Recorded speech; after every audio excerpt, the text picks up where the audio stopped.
صلی اللہ علیہ وسلم۔ حضرت نوح علیہ السلام کی قوم کو حضرت نوح علیہ السلام نے 1500 سال سمجھایا ہے۔ 15، کچھ لوگوں نے 950 سال لکھا ہے نا، اعلیٰ حضرت نے لکھا ہے 1500 سال عمر ہوئی حضرت نوح علیہ السلام کی۔ اللہ تعالیٰ بندے کو جلدی سزا نہیں دیتا، بلکہ قرآن مجید میں ایک جگہ رب کریم اس طرح بھی فرماتا ہے کہ جب بندے مجھے بھول جاتے ہیں تو میں ان کے لیے نعمتوں کے دروازے کھول دیتا ہوں۔ بندہ سمجھتا ہے کہ میں کچھ تو ہے نا کہ میرے اندر کہ میں جدھر جاتا ہوں خیر ہی خیر ہو جاتی ہے، وہ سمجھتا ہے کہ میری عقل ہے، حالانکہ اللہ اسے ڈھیل دیتا ہے۔ اللہ اسے ڈھیل دیتا ہے۔ گناہوں کی سزا کے 3 طریقے ہیں۔ ایک ہے متنبع کرنا، تنبیہ کرتا ہے اللہ، بندہ متنبع ہو جاتا ہے، یہ اللہ کا بہت بڑا احسان ہوتا ہے۔ ایک ہوتا ہے مہلت دینا، اور ایک تیسرا ہوتا ہے اللہ خفیہ تدبیر کرتا ہے۔ تھوڑا سا سمجھیے گا، انسان پر کوئی آزمائش آئی، فوراً اس کی چھٹی اس نے کہا کہ وہ فلاں جگہ غلطی کی تھی تب ایسا ہوا ہے۔ ہوتا ہے نا کئی دفعہ آواز آتی ہے نا اندر سے، چلیں بول دیں کچھ نہیں ہوتا آپ کو، اللہ جانتا ہے یہاں کوئی کچھ نہیں کہے گا آپ کو، اور ہماری تو ویڈیو بھی نہیں گھومتی، یعنی خبر بھی نہیں ہو کہ کس نے ہاں کر دی کس نے نہ کر دی۔ آپ بغیر ٹینشن کے بات چیت کریں، آج کچھ نہیں ہوتا انشاءاللہ تعالی۔ آتی ہے اندر سے آواز، میں آپ سے اس لیے ان چیزوں کی تصدیق کراتا ہوں کہ باقیوں کو بھی آتی ہے کہ نہیں، اس لیے تصدیق۔ کبھی کوئی کسی جگہ انسان پریشان ہوتا ہے تو محسوس کرتا ہے کہ وہاں مجھ سے ہوتا ہے نا جی، جس کو یہ نصیب ہو جائے بڑا خوش نصیب آدمی ہے۔ حضرت مولا علی فرماتے ہیں اگر تجھے دنیا میں سزا مل گئی تو بچ گیا ہے، سمجھ پھر اللہ کرم کرے گا، آخرت میں سزا نہیں دے گا۔ اور یہ یاد رکھ لے، وما اصابکم من مصیبت فبما کسبت ایدیکم ویعفو عن کثیر۔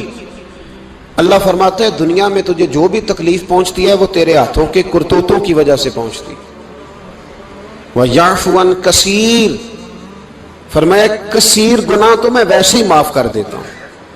یہ جو تیری زندگی میں دکھ ہے نا، یہ بھی میری قلیل سزائیں ہیں۔ یہ کثیر پر سزا، یہ قلیل ہے، قلیل یہ جو تمہاری زندگی میں تکلیف ہیں۔ انسان کو سزا ملتی۔ حضرت فضیل بن عیاض رحمۃ اللہ تعالی علیہ گھوڑے پہ بیٹھے تھے، گھوڑا شرارت کرنے لگ گیا، اچھلنے لگ گیا، کودنے لگ گیا، تو حضرت فضیل بن عیاض نیچے اترے، ایک کونے میں جا کے نماز کی نیت باندھ لی، 2 رکعت نماز پڑھی، پھر دیر تک استغفار پڑھتے رہے، روتے رہے، دعا کرتے رہے، واپس آئے۔ خادم عرض کرنے لگے حضور سمجھ نہیں آئی، گھوڑے نے تھوڑی سی شرارت کی، وہ بدکا ہے، آپ نے اس کو چھوڑا ہے اور چھوڑ کر کے آپ نماز میں لگ گئے۔ تو حضرت فضیل بن عیاض فرمانے لگے جب بندہ اللہ کی نافرمانی کرتا ہے نا تو جو چیزیں اس کی فرما بردار ہوتی ہیں وہ اس کی نافرمانی کرنے لگ جاتی۔ تو مجھے محسوس ہوا تھا کہ میں نے کہیں اللہ کی نافرمانی کی ہے، اس لیے ایسا ہوا ہے کہ میرے گھوڑے نے میری، تو میں توبہ کرنے لگا ہوں، اور اب دیکھتا ہوں بیٹھ کے بھلا کیا ہوتا ہے۔ میں نے سچی توبہ، حالانکہ مجھے یاد نہیں کہ میں کہاں بولا، پر کھری اور سچی توبہ کی۔ دوبارہ گھوڑے پہ بیٹھے تو گھوڑا بالکل صحیحوں کے ساتھ چلنے لگ گیا۔ میرے بھائی جب یہ تنبیہ ہے اللہ کی طرف سے، یہ متنبع کیا جاتا ہے کہ تو بعد آ جا۔ بہت ساری جگہوں پہ انسان کو وقتی طور پر اگر سزا مل جائے، نبی پاک علیہ السلام کی خدمت میں ایک صحابی آئے، بات مضبوط کر دوں، واقعہ سنایا ہے نا تو کچھ لوگ سمجھتے ہیں کہ یہ واقعہ ہے، تو میں ایک حدیث پاک امام بہقی کی لکھی ہوئی عرض کرتا ہوں۔ نبی پاک علیہ السلام کے ایک صحابی آئے اور ان کا سر پھٹا ہوا تھا،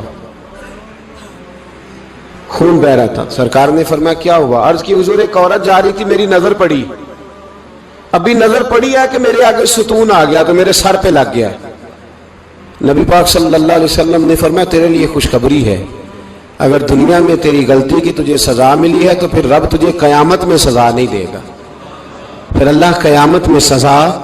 بعض گناہ ایسے ہیں جن کی یہاں بھی سزا ملے گی اور وہاں بھی ملے، لیکن میرے بھائی پہلی بات یہ ہے کہ اللہ تعالیٰ اس غلطی کی یہی سزا دے لے، اور دعا فرمائے اللہ تبارک و تعالیٰ یہاں بھی معافی عطا فرمائے، وہاں بھی معافی عطا فرمائے، اللہ درگزر ہی فرمائے۔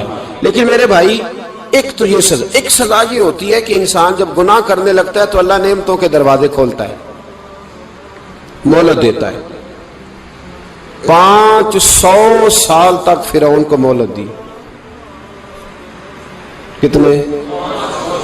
یہاں جو 5 سال حکومت کر لیتا ہے وہ کہتا ہے سب سے قابل میں ہی ہوں, مجھے مہلت ملی ہوئی ہے. 500 سال مہلت دی اللہ تعالیٰ نے. اور فرعون کی قوم پر پتہ عذاب کس طرح کے آئے تھے؟ ٹڈیاں مسلط کر دی اللہ نے. یہ گھومتی نہیں چھوٹی سی, ہم اپنی زبان میں اس کو کچھ لوگ مختلف ناموں سے یاد کرتے ہیں, کوئی مکڑی کہتا ہے, کوئی کچھ کہتا ہے. مسلط کر دی, جاتی نہیں. ان پر بنی اسرائیل کے ان مقابل جو فرعون کی قوم تھی ان پر الزام اس طرح کا عذاب آیا کہ مینڈک مسلط کر دی اللہ تعالیٰ. برتن کھولتے تھے اندر مینڈک نکلتا تھا. دنیا کی ہر دوائی استعمال کرتے تھے لیکن مینڈک نکل آتا تھا. تھوڑا سا سمجھا کریں چیزوں کو. ہمارے رنگ نہیں زیادہ گورے کہ ہم پر عذاب نہیں آتا. کوئی بہت زیادہ اللہ تعالیٰ معاف فرمائے دولت نہیں جمع کرا بیٹھے شاہی خزانے میں کہ ہم سے پوچھا نہیں جائے گا. یہ مہلت ہے, مہلت کو مہلت سمجھو. پھر جب پکڑ آتی ہے نا اللہ کریم کی, میں نے دیکھا ہے کروڑوں روپیہ 6 اولادیں. ایک شخص کے بچے باہر سے آ رہے تھے, وہ بندہ بیمار تھا. مجھے کہنے لگا حضرت جی دعا کریں میں ان کے آنے سے پہلے مر جاؤں ورنہ آ کے مجھے مار دیں گے. دعا کریں. اتنی بے سکونی, کروڑوں روپیہ پڑا ہے تو یہ عذاب نہیں؟ کوئی ضروری ہے کہ پتھر ہی برسیں گے تو سمجھ آئے گی؟ یہ جو سگا بیٹا بوڑھے باپ کے قریب سے گزر جاتا ہے سلام نہیں لیتا تو اس کو عذاب نہیں سمجھتے؟ یہ جو امت کی بیٹیاں, امت کی بچیاں, ہماری بچیاں ایک سال کے اندر 75,000 ہزار بچی ایک ڈویژن سے بھاگ کے شادی کر رہی ہے اور ایک صوبے سے, تو اس کو آپ اللہ کا عذاب نہیں سمجھتے؟ یہ معمولی بات ہے؟ نہیں, ہمارے رنگ ہو رہے, ہم بڑے سمارٹ ہیں. 1500 سال مہلت دی نوح علیہ السلام کی قوم کو. کتنے سال؟ بول کے بتائیے, بول کے دوبارہ بولیے. 1500 سال. کوئی آدمی اپنی سمارٹنس پہ خوش نہ ہو جائے کہ 20 سال ہو گئے میں تو نافرمانی بھی کر رہا ہوں, روٹی بھی پک رہی ہے, میں تو حرام بھی کھا رہا ہوں, پھر بھی سب ٹھیک ہے. 1500 سال مہلت دی. پھر حضرت نوح کہنے لگے اللہ میں نے تو بڑا سمجھایا, نہیں باز آتے. تو رب کریم نے فرمایا کشتی بناؤ. اللہ کے پیغمبر کشتی بنانے لگے تو قوم مذاق اڑانے لگ گئی. اب کیا کرنے لگے ہو؟ اب کشتی بنانے لگے ہو, خیر تو ہے, قوم مذاق اڑا رہی ہے. حضرت نوح علیہ السلام کا آپ نے کشتی بنائی, پانی کہاں سے نکلا؟ نہ بارشیں ہوئی نہ سیلاب آئے. ایک تندور تھا, اس کے اندر سے پانی نکلنا شروع ہو گیا.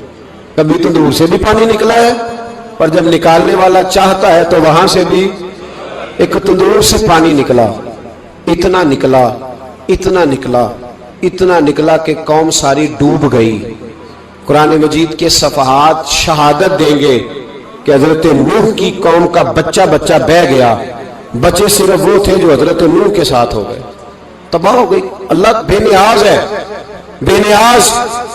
1500 سال مہلت ملے اور تو پھر بھی کہے رب بڑا کریم ہے معاف کر دے گا. 1500 سال تجھے گنجائش دے اور تو کہے کوئی نہیں, بات معافی ملنی چاہیے ابھی بھی. میرے بھائی, حضرت صالح علیہ السلام کی قوم, حضرت صالح نے تبلیغ شروع کی تو کہنے لگے پہلے معجزہ دکھاؤ. جی آج تو نہیں لوگ معجزے مانگتے ہیں. آج بھی لوگ کرامتے اور معجزے, اللہ معاف کرے, جو چیزیں معجزہ تو ہو نہیں نہ سکتا, لیکن آج بھی لوگ, آپ یقین کریں, کہتے ہیں یہ بڑی نمازیں پڑھتا ہے تو پھر بخشا کیوں نہیں گیا, پھر کیوں نہیں منو سلوا کیوں نہیں اترا اس پر, پھر میں بھی اسی طرح ہی ہوں, کیا اس کے اندر خوبی آ گئی؟ مولوی بھی ویسے ہی ہے, صوفی بھی ویسے ہی ہے. لوگ مانگ نہیں رہے, لوگ دلیلیں مانگ نہیں رہے, ابھی بھی لوگ بحث نہیں کرتے. کیا فرق آ گیا جی؟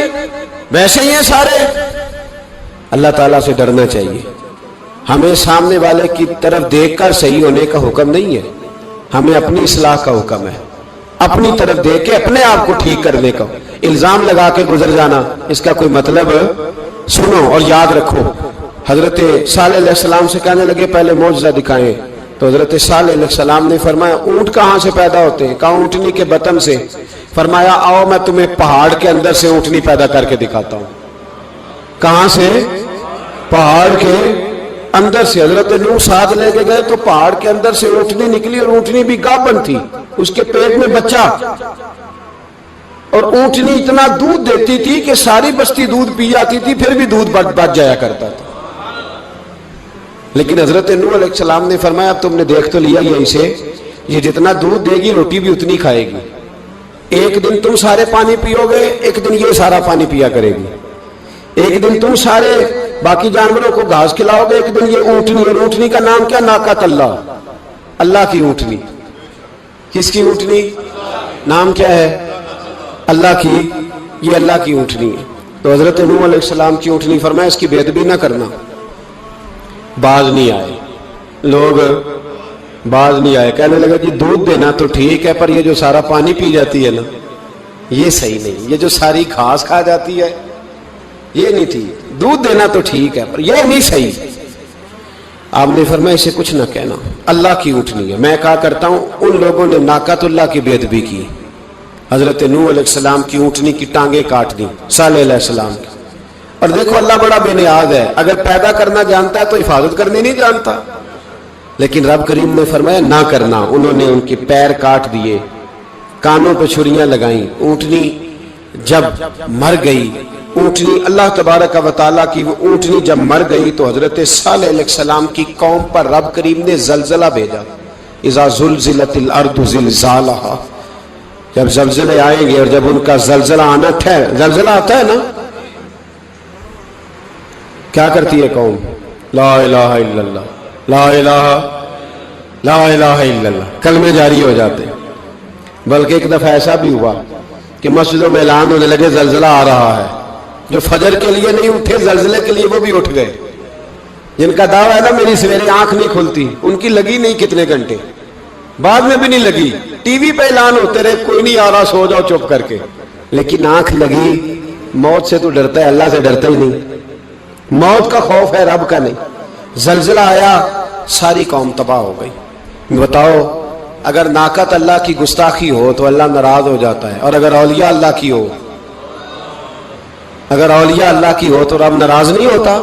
شرم نہیں آتی لوگوں کو داتا صاحب کی بے ادبی کرتے، شرم نہیں آتی لوگوں کو غوث اعظم کی گستاخی کرتے، حیا نہیں آتی جنہوں نے دین پھیلایا ان کی بے ادبی؟ میں درد سے کہتا ہوں، رو کے کہتا ہوں، اور اگر کلیجہ پھٹ سکے تو میں دکھاؤں زخم کتنے۔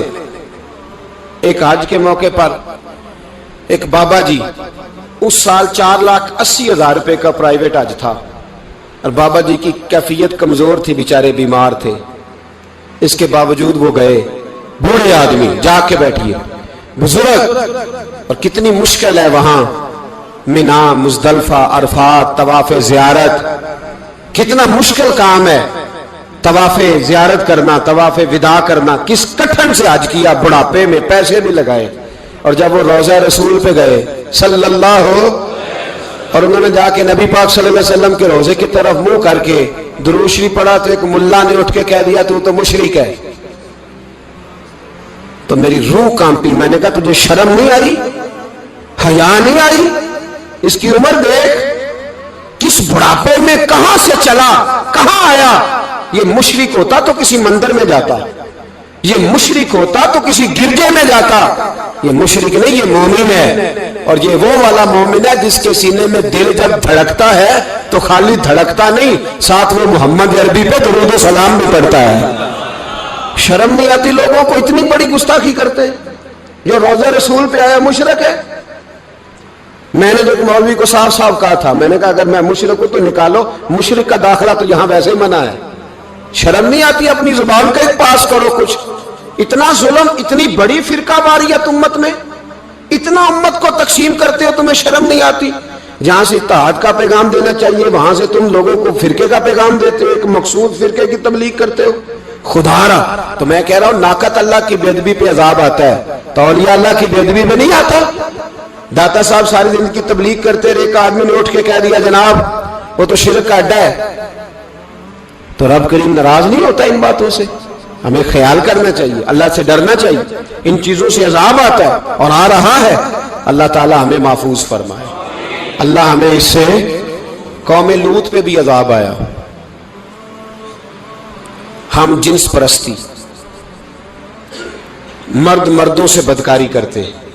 حضرت نوح نے سمجھایا کہ یہ کام درست فطرت کے خلاف ہے, یہ کام درست نہیں. جب انسان یہ کام کرتا ہے تو زمین اور آسمان کانپتے ہیں. اب میں کیسے کھول کے بتاؤں, میرے پاس اعداد و شمار ہیں کہ پاکستان کے اندر اس کام کی کیفیت کیا ہے اور کس طرح کر کے لوگ, میں تو رونا روتا رہتا ہوں داڑھی کا. لوگ کئی دفعہ کہتے ہیں حضرت صاحب پہلے بھی آئے تھے تو داڑھی کی بات, پھر بھی آئے تو داڑھی کی بات. تو میں رونا روتا ہوں, اس لیے روتا ہوں کہ جو کلین شیو نوجوان ہوتا ہے وہ امرد کے حکم میں ہے, اس پر وہی حکم لگتا ہے جو عورت پہ لگتا ہے. اس کے ساتھ مرد کا اٹھنا بیٹھنا اسی طرح ناجائز ہے جس طرح عورت کے ساتھ. حضرت جنید بغدادی رحمت اللہ تعالیٰ علیہ کے سامنے ایک شخص نے کہا وہ کتنا خوبصورت نوجوان جا رہا ہے, تو آپ فرمانے لگے تو حافظ قرآن نہیں؟ کہا ہاں. فرمانے لگے جا اپنے حفظ کی خیر بنا. وہ شخص کہتا ہے میں نے اس بغیر داڑھی والے کلین شیو نوجوان کو بری نظر سے دیکھا, مجھے قرآن پاک ہی بھول گیا, سارا قرآن پاک بھول.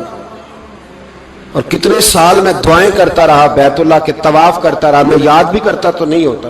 کیسے اب تو ہمارا نعت کہاں بیوٹی پارلر سے ہو کے آتا ہے, ہم کسی اور کو کیا پیغام دیں. وہ پیغام, وہ نظام, وہ طریقہ کار جس کا حکم تھا شریعت میں, قوم لوط پر عذاب آیا. صحیح بیٹھتے ہوں گے بچے جو موٹر سائیکلوں پہ بیٹھتے ہیں. میں نے گجرانوالہ کی سڑکوں پہ بچوں کو, نوجوانوں کو جو تماشے کرتے سرے عام دیکھا ہے تو مجھے ڈر لگتا ہے. اور کوئی روکنے والا نہیں, شغل ہو رہا ہے, ہنس رہے ہیں, اور سامنے عورتیں بھی ہیں, سب ہو رہا ہے. کتنی تکلیف کی بات. حضرت نوح کی قوم یہ کام کرتی تھی, قرآن پاک نے بیان کیا ہے. حضرت نوح نے سمجھایا, فرمایا رب کریم نے تمہیں اپنی خواہش پوری کرنے کے لیے جائز طریقہ عطا فرمایا, عورتوں سے نکاح کرو, اور اس نکاح کی برکت سے جو اللہ تمہیں اولاد دے گا اس کو اللہ تبارک و تعالیٰ تمہارے لیے باعث بخشش بھی فرمائے گا. لیکن جب قوم نہ مانی تو جو قوم لوط کا عمل کرے اس کا علاج قرآن نے بیان فرمایا کہ آسمان سے پتھر برسیں گے. پھر پتھر برسے اور جن کے بڑے بڑے اچھے دماغ تھے ان کے دماغ چکنا چور کر دیے گئے, تباہ کر دیے گئے, ان کے دماغ زمین پر بچھاڑ دیا گیا. اللہ مہلت دیتا ہے, لیکن اس کا مطلب یہ نہیں کہ انسان توبہ نہ کرے. حضرت شعیب علیہ السلام کی قوم پر بھی عذاب آیا, اس لیے کہ بددیانتی کرتی تھی, ناپ تول میں کمی کرتی تھی. میں نے کہا تھا شب قدر کی رات کہ یہ کوئی تماشا ہے کہ شب رات آئی تو ساری رات روتے رہے, یا اللہ معاف کر دے, یا اللہ معاف کر دے, رو رو کے چیخے مار مار روئے. شب قدر آئی تو پھر چیخے ماری, ساری رات روئے. تو جس بندے کا پروگرام ہی نہیں سویرے بدلنے کا, دکان پہ بیٹھ کے پھر وہی ناپ تول میں کمی, پھر وہ اللہ تعالیٰ معاف کرے. میں ایک مضمون پڑھ رہا تھا تو وہ فوڈ کے اسپیشل لوگ میں لکھا تھا مہربانی کرو ملاوٹ ہی اچھی چیز کی کر لو, مرچ میں کیری تو نہ ملاؤ اینٹوں کی, وہ تو بیمار کرتی ہے, وہ تو خون کی آنتوں کو روک دیتی ہے. وہ کہنے لگا, اور وہ کہتا میں تمہیں بتاتا ہوں کون کون سی چیز ملائی جا سکتی ہے, وہ ملا لو. خدا را اس قوم پہ رحم کرو, مہربانی. ایک دوست ہے ہمارے, میں وزیر آباد میں ان کے گھر بیٹھا تھا تو ایک میڈیکل, میرا کسی شخص پہ اعتراض کرنے کا میں مجموعی بات کرتا ہوں. میں ایسے ڈاکٹروں کو جانتا ہوں جو اللہ تعالیٰ فضل کرے سچ مچ کے نیک ہیں, اچھے لوگ. تو بچے کا میڈیکل سٹور ہے, تو والد بیمار ہو گیا, تو کہتا ہے ابا جی ڈاکٹر صاحب نے کہا آپ کو ڈرپ لگنی ہے. تو سگے باپ کو ڈرپ لگانے لگا تو باپ کیا کہتا ہے پتر تیری مہربانی مینو کوئی اصلی لائی, وہ نہ لائیں جڑی لوکاں نو لانا ہے. اب وہ پیار سے سنا رہا ہے بات. میں نے اسے کہا کہ یہ تو ڈوب مرنے کا مقام ہے نا, ڈوب مرنے کا مقام. کہ جس ملک کے اندر دوائی بھی صحیح نہ بکے, اصلی نہ ملے دوائی بھی, اور پھر وہ قوم کہے کہ ہم نے تو پورے روزے رکھے, ہم نے تو بڑا صدقہ اور خیرات کیا, دوائی بھی اثر نہ ملے. جناب شعیب علیہ السلام کی قوم ناپ تول میں کمی کرتی تھی, تو اللہ تبارک و تعالیٰ نے ان پر بتا عذاب کس طرح کا بھیجا. شدید گرمی ہوئی, اللہ ہمیں محفوظ فرمائے. سارے آمین کہہ دیا. دیکھیں کتنا اچھا موسم کر دیا رب کریم, اللہ ہمیں محفوظ فرمائے, اللہ رحمت فرمائے. شدید گرمی کی لہر آئی, باہر اتنی گرمی ہوئی کہ لوگ اپنے گھروں میں گھس گئے. جس طرح سورج کی شعائیں گھروں کے اندر داخل ہو جاتی ہے, اس طرح گرمی کی لہر اندر داخل ہوئی. اور جس طرح کسی کو آگ لگ جائے تو وہ آدمی اچھلتا کودتا ہے نا، اس طرح یہ لوگ اچھلنے لگے اور اچھل کود کے مر گئے۔ جرم کیا تھا؟ ناپ تول میں کمی کرتے۔ حضرت داؤد کی قوم بھی تباہ ہوئی۔ جرم کیا تھا؟ ہفتے والے دن مچھلیاں نہیں پکڑنی تو یہ پکڑتے تھے۔ حکم ہے نا مسلمان کو نماز کے ٹائم کوئی اور کام نہیں کرنا، نماز پڑھنی ہے۔ میرا خیال ہے مسلمان تو فٹافٹ آ جاتے ہیں، سارے ہی پہنچ جاتے ہیں نا مسجدوں میں۔ ہلکا ہلکا بول رہے ہیں آپ، کیوں نہیں پہنچتے؟ اگر حضرت سیدنا، اور پتہ انہیں سزا کیا ملی؟ اللہ نے فرمایا اس ٹائم عبادت کرنا ہے، کام نہیں کرنا، وقت نہیں ہے کام کا۔ انہوں نے مچھلیاں پکڑی، 12,000 لوگ تھے۔ پتہ ہے مالک نے سزا کیا دی؟ بندر بنا دیا اللہ کریم۔ قرآن مجید کا پہلا سپارہ پڑھے، فَجَعَلْنَاهَا نَكَالًا لِمَا بَيْنَ يَدَيْهَا وَمَا خَلْفَهَا۔ اللہ فرماتے ہیں پچھلوں کے لیے بھی عبرت بنا دیا، بعد والوں کے لیے بھی عبرت، نشان عبرت بنا دیا۔ بندر بن گئے، اور جو ان کے دوست جو بچ گئے تھے ان کے پیر چومتے تھے، روتے تھے۔ نہ چھڈنا چھڈ یار دا بوہا، ہو جاویں گی روگی جیڑی بکری اجڑوں وچڑی، تے او بگیاڑا جوگی۔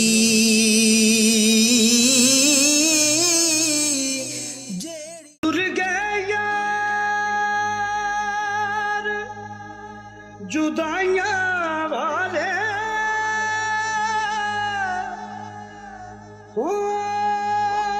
مینوں چھڈ گئے وچ پردیساں،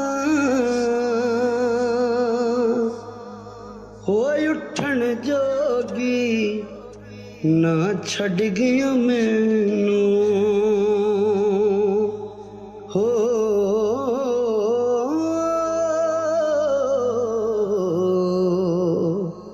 بیٹھی ہنجواں ہار